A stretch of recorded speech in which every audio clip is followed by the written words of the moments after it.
Did you ever wonder what would happen if Snow White actually bit into that apple? Well, here's one version of that story. Once upon a time, deep in a dark and tangled forest, Snow White sat upon a nearby stone. In her hand, she held a red apple, its skin smooth and blemish-free. It looked perfect, but it wasn't. For as Snow White peeled back the skin, she saw the flesh inside was black and rotten.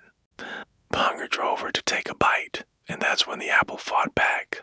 The roots of the apple tree had poisoned the fruit, turning it into a sentient, parasitic nightmare. And now they were coming for Snow White. When she bit into the apple, roots crawled down her, throat burrowing into her veins. Her skin turned pale, not from death, but because the fruit hollowed her out. Using her body as soil, the apple had taken root in her chest, just below her ribs. It pulsed with each beat of her terrified heart, and then it began to spread. Inching closer to her face with every passing moment, black tendrils wrapped around her eyes, squeezing the life out of them until they turned a horrifying black.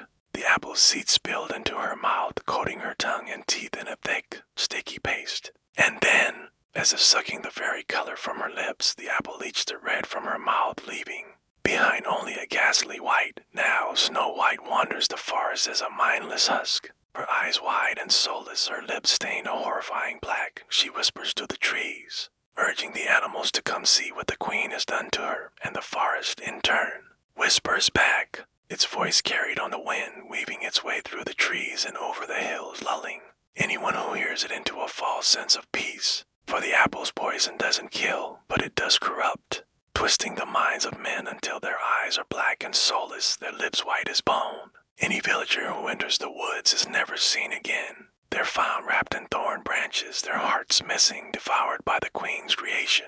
And so it goes, the tale of Snow White, a warning to all who hear it, a reminder that the deadliest poisons are often hidden beneath the fairest of faces. Because Snow White isn't sleeping anymore, she's